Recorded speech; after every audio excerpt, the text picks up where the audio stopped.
നമസ്കാരം. മൂന്നാമതൊരു ഇടതു ഭരണമുണ്ടാകുമോ? കേരള ജനത പരസ്പരം ചോദിക്കുന്ന ചോദ്യമാണ്. മഹാഭൂരിപക്ഷം ജനങ്ങളും പറയുന്നു അങ്ങനെ സംഭവിക്കരുതേ എന്ന്. എന്നാൽ CPM-നും മുഖ്യമന്ത്രി പിണറായി വിജയനും തികഞ്ഞ ആത്മവിശ്വാസമാണ്. മൂന്നാം ഭരണം എന്നല്ല, ഇനി കേരളം ഭരിക്കുന്നത് CPM ആയിരിക്കും, പിണറായി നിശ്ചയിക്കുന്നവരായിരിക്കും എന്ന് അവർ നല്ല ആത്മവിശ്വാസത്തിലാണ്. മൂന്നാം തവണയും പിണറായി തന്നെ മുഖ്യമന്ത്രിയാവും. അതിനിടയിൽ അദ്ദേഹത്തിന് ആരോഗ്യ പ്രശ്നങ്ങൾ വല്ലതുമുണ്ടെങ്കിൽ അധികാരം ഒഴിഞ്ഞുകൊടുക്കും, ഇല്ലെങ്കിൽ അദ്ദേഹം തന്നെ അധികാരത്തിൽ തുടരും. നാലാം തവണ തൻ്റെ മരുമകനോ അല്ലെങ്കിൽ താൻ നിർദ്ദേശിക്കുന്നവർക്കോ കൈമാറും. അങ്ങനെ ഇനിയുള്ള കാലം കേരളത്തിൽ CPM ഭരണം മാത്രമായിരിക്കും. റഷ്യയിൽ പുടിൻ ഭരിക്കുന്നത് പോലെ, കേന്ദ്രത്തിൽ മോദി ഭരിക്കുന്നത് പോലെ ഇനി കേരളം പിണറായി അങ്ങ് എടുക്കും എന്നാണ് ഇവരുടെ ആത്മവിശ്വാസം. അതിനുള്ള സംവിധാനങ്ങൾ ഒരുക്കിയിരിക്കുന്നു. സർക്കാർ ഉദ്യോഗമൊക്കെ ഇപ്പോൾ CPM-കാർക്ക് മാത്രമായി മാറി. പരമാവധി ഒഴിവുകൾ റിപ്പോർട്ട് ചെയ്യാതെ കരാറടിസ്ഥാനത്തിൽ CPM-കാർക്ക് കൊടുത്തു തുടങ്ങിയിരിക്കുകയാണ്. 10 വർഷമൊക്കെ അവരെങ്ങനെ പണിയെടുത്ത് കഴിയുമ്പോൾ അവരെ സ്ഥിരപ്പെടുത്തി കൊടുക്കും. അനേകം പേരെ അങ്ങനെ സ്ഥിരപ്പെടുത്തി തുടങ്ങിയിട്ടുണ്ട്. അതിന് വളഞ്ഞ വഴിയിലൂടെ കോടതിയുടെ അനുമതി വാങ്ങാനും അവർക്ക് കഴിയും. കുടുംബശ്രീ പോലുള്ള പ്രസ്ഥാനങ്ങൾ, DYFI പോലുള്ള പ്രസ്ഥാനങ്ങളൊക്കെ ഭരണത്തിൻ്റെ പങ്ക് പറ്റിക്കൊണ്ട് ജനതയെ മുഴുവൻ കമ്മ്യൂണിസ്റ്റ് വൽക്കരിച്ചുകൊണ്ടിരിക്കുന്നു. ചൈനയിൽ സംഭവിക്കുന്നത്, റഷ്യയിൽ സംഭവിക്കുന്നതൊക്കെ തന്നെ കേരളത്തിലും സംഭവിക്കുന്നു. അങ്ങനെ ആളുകൾക്ക് കിറ്റ് കൊടുത്ത്, ക്ഷേമ പെൻഷൻ കൊടുത്ത്, അവരുടെ കാര്യങ്ങളൊക്കെ നടത്താൻ സഹായിച്ച് എല്ലാവരെയും CPM ആക്കി പാർട്ടി മാത്രം ഭരിക്കുമെന്ന് തന്നെയാണ് അവർ വിശ്വസിക്കുന്നത്. ആത്മവിശ്വാസത്തിലാണ് മുമ്പോട്ട് പോകുന്നത്. അതിന് തടസ്സമെന്ന് കരുതുന്നവരെ അവർ തീർത്ത് കളയും. ഏതെങ്കിലും ഒരുത്തൻ പിണറായിയെ വെല്ലുവിളിച്ചാൽ, CPM-നെ വെല്ലുവിളിച്ചാൽ അവൻ്റെ പിന്നാലെ പോലീസ് സംവിധാനം നടക്കും. എവിടെയെങ്കിലും ഒരു പഴുതി കിട്ടിയാൽ പിടിച്ചകത്തിടും. അതിൻ്റെ ഏറ്റവും ഒടുവിലത്തെ ഇരയാണ് രാഹുൽ മാങ്കൂട്ടത്തിലും രാഹുൽ ഈശ്വരും. മറുനാടൻ വഴുതിപ്പോയതിൻ്റെ നിരാശയുണ്ട്. പക്ഷേ ശ്രമം ഉപേക്ഷിച്ചിട്ടില്ല. ഇന്നല്ലെങ്കിൽ നാളെ അതും വിജയിക്കുമെന്ന് CPM-ന് ആത്മവിശ്വാസമാണ്. ഇനി ആരെങ്കിലും ആ പക്ഷത്തേക്ക് ചേരുന്നുണ്ടെങ്കിൽ ഇന്നലെ വരെ വിമർശിച്ചാലും ഞങ്ങളങ്ങ് പൊറുക്കും, കൂടെ നിന്നാൽ മതി. മൂന്നാം തവണ ഭരണത്തിൽ വരുമ്പോൾ എല്ലാവർക്കും ഒരവസരം കൂടി നൽകും. ഇല്ലാത്തവരൊക്കെ പിടിച്ച് ജയിലിലടയ്ക്കും. അങ്ങനെ കരുത്തുറ്റ ഒരു കമ്മ്യൂണിസ്റ്റ് ഭരണം സ്വപ്നം കണ്ട് മുമ്പോട്ട് പോവുകയാണ്. അതുകൊണ്ട് തന്നെ ED-യും കേന്ദ്ര അന്വേഷണ ഏജൻസികളും ഒന്നും അവർക്ക് പ്രശ്നമേ അല്ല. BJP-യുടെ സഹായവും കിട്ടുന്നുണ്ട് എന്നാണ് പറയപ്പെടുന്നത്. കാരണം BJP-യുടെയും CPM-ൻ്റെയും സ്വപ്നം കോൺഗ്രസ് മുക്ത ഭാരതമാണ്. കോൺഗ്രസ് മുക്ത ഭാരതം BJP ആഗ്രഹിക്കുമ്പോൾ കോൺഗ്രസ് മുക്ത കേരളം CPM ആഗ്രഹിക്കുന്നു. BJP കേരളത്തിൽ ശക്തിപ്പെടണം എന്ന് ആഗ്രഹിക്കുന്നത് CPM ആണ്. BJP സീറ്റ് പിടിച്ചാൽ അത് കോൺഗ്രസിൽ നിന്നുള്ള ഒഴുക്കിന് കാരണമാകും. ലീഗിനെ ഇങ്ങോട്ട് കൊണ്ടുവരാൻ സാഹചര്യമൊരുങ്ങും എന്നവർ വിശ്വസിക്കുന്നു. ഇത്തരം സാഹചര്യങ്ങളിലൂടെ മുമ്പോട്ട് പോകുമ്പോൾ ഉദ്യോഗസ്ഥന്മാർ കുനിഞ്ഞു നിൽക്കുന്നവരായിരിക്കണം. നട്ടലുള്ളവർ ഉണ്ടാവാൻ പാടില്ല. നട്ടലുള്ള സർക്കാരിനെ ഉപദ്രവിക്കാൻ താല്പര്യമില്ലാത്തവർക്ക് വേണമെങ്കിൽ കേന്ദ്രത്തിലേക്ക് ഡെപ്യൂട്ടേഷനിൽ പോവാം. അല്ലാത്തവരെ എങ്ങനെയും തീർത്ത് കളയും. ഒട്ടുമിക്ക ഉദ്യോഗസ്ഥന്മാരും അങ്ങനെ വഴങ്ങിക്കൊടുത്തു. പറ്റിയൊരു ചീഫ് സെക്രട്ടറിയെ ഒപ്പിച്ചെടുത്തു. നിരവധി അഴിമതി കേസിൽ ആരോപണം നേരിട്ടിട്ടുള്ള ജനാധിപത്യ വിരുദ്ധൻ എന്ന് പേര് കേട്ട ചീഫ് സെക്രട്ടറി ഡോക്ടർ ജയതിലകിനെ സ്വന്തമായി കിട്ടിയതോടെ ഉദ്യോഗസ്ഥന്മാരുടെ നട്ടല് വാഴപ്പിണ്ടിയാക്കി ചതയ്ക്കുന്ന പരിപാടി ഫലപ്രദമായി മുമ്പോട്ട് പോകുന്നു. അതിന് വഴങ്ങാത്തവരെ പാഠം പഠിപ്പിക്കാനുള്ള പരീക്ഷണം തുടങ്ങിയത് പ്രശാന്ത് എന്ന മിടുക്കനായ ഉദ്യോഗസ്ഥനിലൂടെയാണ്. ആലോചിച്ച് നോക്കൂ, 15 വർഷത്തിലേറെ സർവീസുള്ള ഒരു IAS-കാരനെ 1 വർഷത്തിലധികമായി അകാരണമായി സസ്പെൻഡ് ചെയ്ത് പുറത്തു നിർത്തിയിരിക്കുന്നു. അഴിമതി നടത്തിയതിനല്ല, കാര്യക്ഷമതയില്ലാത്തതിനല്ല, ചട്ടം ലംഘിച്ചതിനല്ല, ഭരണഘടന ഉറപ്പു നൽകുന്ന അഭിപ്രായ സ്വാതന്ത്ര്യം ഉപയോഗിച്ച് ഫേസ്ബുക്ക് പോസ്റ്റ് ഇട്ടിട്ട്. എന്നിട്ട് എന്തായി? നിരുപദ്രവകരമായ ഒരു ഫേസ്ബുക്ക് പോസ്റ്റിന്റെ പേരിലായിരുന്നു സസ്പെൻഡ് ചെയ്യപ്പെട്ടതെങ്കിൽ പ്രശാന്ത് ഓരോ ദിവസവും ഇപ്പോൾ പോസ്റ്റ് ഇട്ടുകൊണ്ടിരിക്കുന്നു. സർക്കാരിനെയും ചീഫ് സെക്രട്ടറിയെയും പേരെടുത്ത് വിളിച്ച് അധിക്ഷേപിക്കുന്നു. അതിനുള്ള സ്വാതന്ത്ര്യം തനിക്കുണ്ടെന്ന് ബോധ്യമായിരിക്കുന്നു. സർക്കാരിൻ്റെ ഏറ്റവും വലിയ തലവേദനയായി മാറിയിരിക്കുന്നത് പ്രശാന്ത് എന്ന IAS-കാരനാണ്. സസ്പെൻഡ് ചെയ്യുകയല്ലാതെ പിരിച്ചുവിടാൻ കഴിയാത്തത് കൊണ്ട് തന്നെ സർക്കാരിന് മറ്റൊരു നിവൃത്തിയുമില്ല.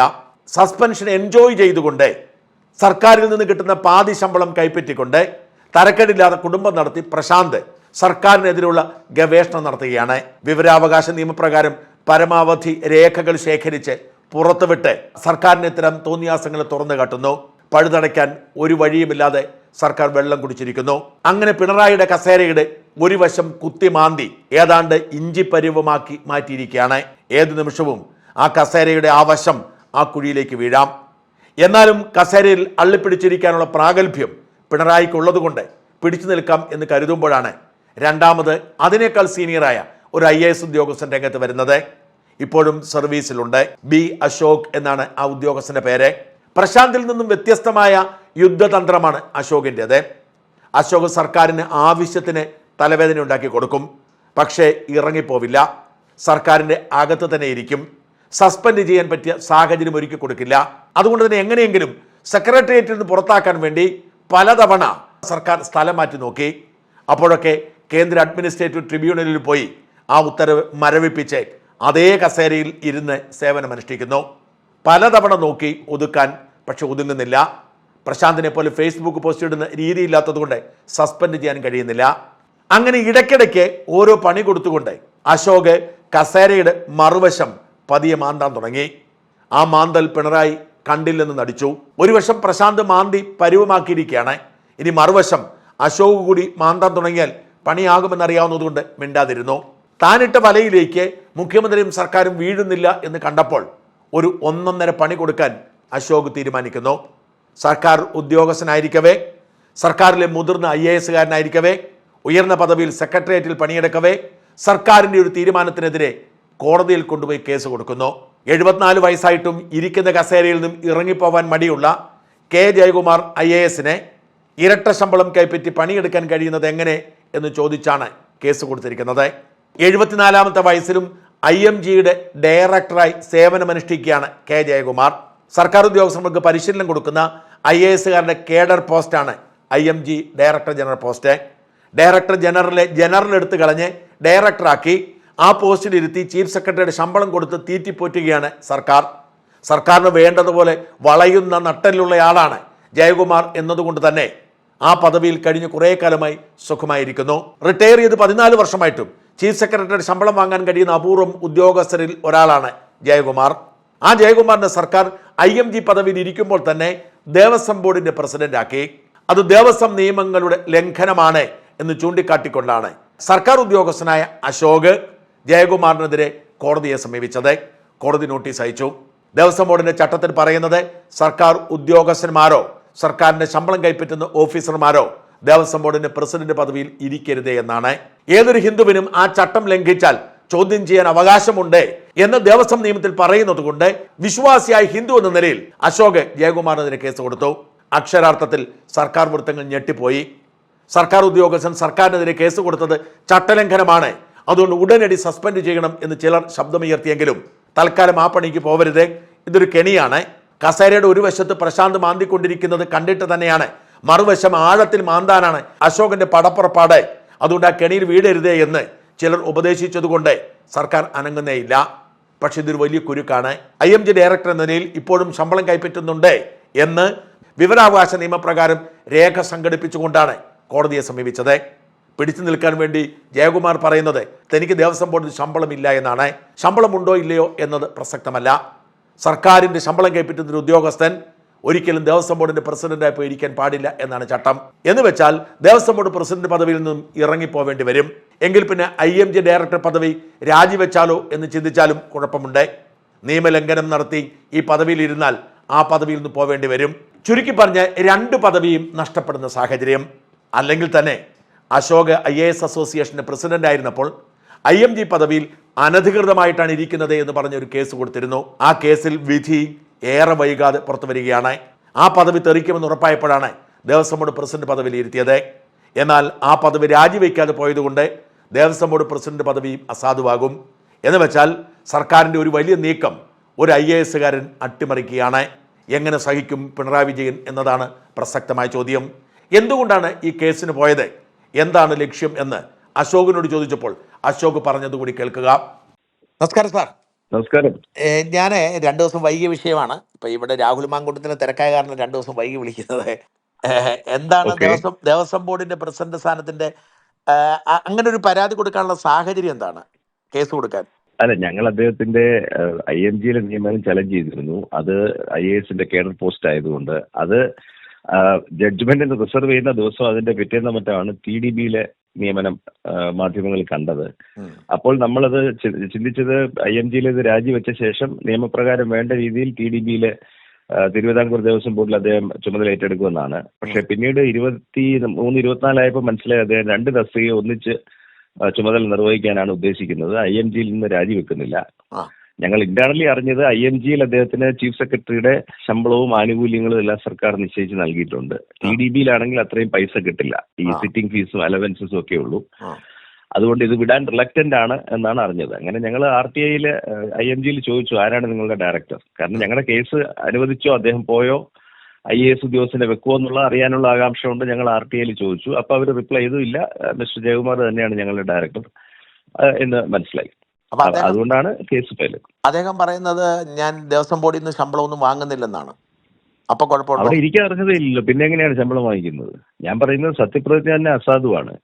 അതായത് ഈ 7-ാം വകുപ്പ് 3-ാം ഉപവകുപ്പ് പ്രകാരം സർക്കാർ ജീവനക്കാരനായിട്ടുള്ള ഒരാൾ അല്ലെങ്കിൽ സർക്കാരിൽ ഓഫീസുള്ള ആൾ, ഓഫീസ് ഹോൾഡർക്ക് പോലും പറ്റില്ല. ഇപ്പം ഉദാഹരണത്തിന് മന്ത്രിമാർക്കൊന്നും തന്നെ TDB ചെയർമാൻ ആകാൻ പറ്റില്ല, നിയമസഭാ സാമാജികർക്ക് പറ്റില്ല, തദ്ദേശ സ്ഥാപനങ്ങളിൽ പ്രതിനിധികളായിട്ടുള്ളവർക്ക് പറ്റില്ല. അതായത് സർക്കാരിന്റെ ഗ്രാന്റിൽ പ്രവർത്തിക്കുന്ന, സപ്പോർട്ടിൽ പ്രവർത്തിക്കുന്നതായ ഒരു പരോക്ഷ സ്ഥാനം വഹിക്കുന്ന ആളിന് വിശ്വാസ സ്ഥാപനത്തിന്റെ അംഗമാകാൻ സാധിക്കില്ലെന്നാണ് അവരുടെ നിയമം. അപ്പോൾ ഗവൺമെന്റ് പോസ്റ്റ് നിലവിൽ വഹിച്ചു. പലരും തെറ്റിദ്ധരിക്കുന്നത് ശ്രീ ജയകുമാർ 12-ൽ റിട്ടയർ ചെയ്തു. അത് IAS-ൽ നിന്നാണ്. 18-ൽ അദ്ദേഹം തുടർന്ന് കേരള ഗവൺമെന്റ് സർവീസിലെ ഒരു പോസ്റ്റിൽ വന്നു. അത് ഡയറക്ടർ IMG. ആ ഉത്തരവിൽ തന്നെ അവിടെ തസ്തിക കേരള ഗവൺമെന്റ് ക്രിയേറ്റ് ചെയ്യുന്നതാണെന്ന് 18-ലെ ഉത്തരവിൽ തസ്തിക ക്രിയേറ്റ് ചെയ്താണ് വെച്ചിരിക്കുന്നത് കേരള ഗവൺമെന്റ്. അപ്പൊ അത് രാജിവെക്കാതെ അദ്ദേഹത്തിന് ഈ പോസ്റ്റിൽ ചുമതല ഏറ്റെടുക്കാൻ സാധിക്കില്ല.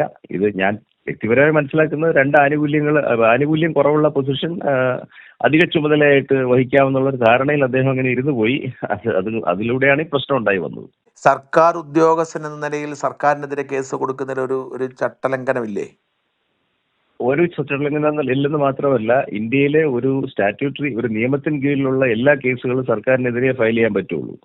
അത് CAT-യിലാണെങ്കിലും എല്ലാ കേസുകളിലും സ്റ്റേറ്റ് ഓഫ് കേരളയ്ക്ക് വേണ്ടി ചീഫ് സെക്രട്ടറി ആയിരിക്കും 1-ാം കക്ഷി. ഞാൻ നടത്തുന്ന ഏതാണ്ട് ഇപ്പൊ നിലവിലുള്ള 6 കേസുകളിലും ഈ കേസിൽ ഒഴിച്ച്, ഈ കേസിൽ ചീഫ് സെക്രട്ടറി കക്ഷിയല്ല, ബാക്കി എല്ലാത്തിലും സ്റ്റേറ്റ് ഓഫ് കേരള ചീഫ് സെക്രട്ടറിയാണ് കക്ഷി. മാത്രമല്ല സർവീസ് കേസുകളിൽ പിന്നെ യൂണിയൻ സെക്രട്ടറി പേഴ്സണലും 1-ാം കക്ഷിയോ 2-ാം കക്ഷിയോ ആയിട്ട് വരും.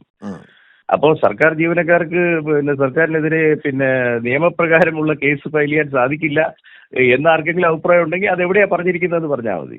അത് പറയുന്നില്ലല്ലോ.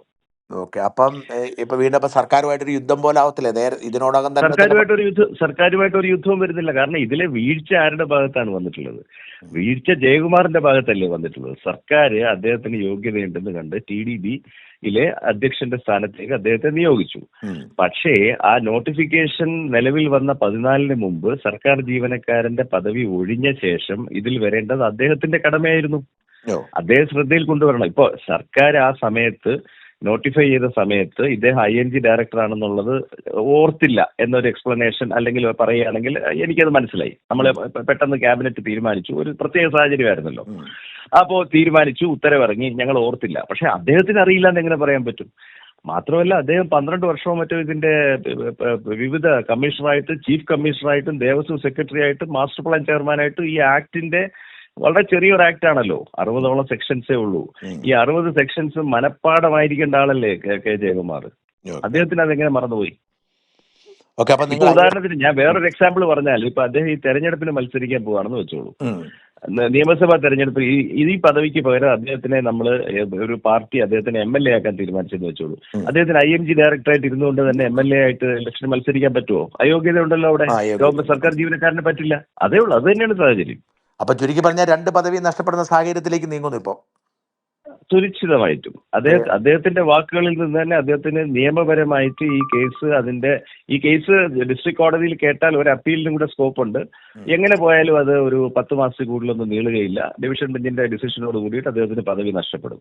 അതാണ് അതിന്റെ സാഹചര്യം. അപ്പൊ 74 വയസ്സായി. മാത്രമല്ല ധാർമ്മികമായിട്ട് അദ്ദേഹം അയോഗ്യനാണെന്ന് അദ്ദേഹത്തിന്റെ വാക്കുകളിൽ കൂടി തന്നെ പുറത്തു വന്ന സാഹചര്യത്തിലും, ഈ നിമിഷം വരെ അദ്ദേഹം IMG-യിലെ പൊസിഷൻ രാജിവെക്കാൻ തയ്യാറാകാത്ത സാഹചര്യത്തിലും അദ്ദേഹം തുടരുന്നത് ഉചിതമാണോ എന്ന് അദ്ദേഹം തന്നെ ചിന്തിക്കണം നിയമത്തിനെതിരെ.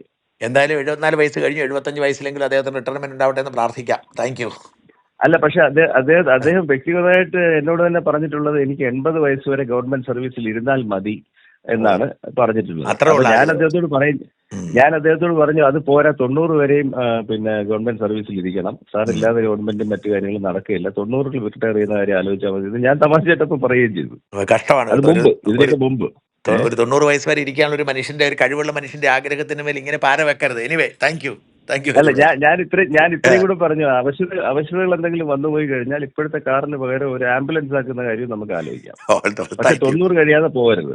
Thank you. നടക്കട്ടെ. Thank U.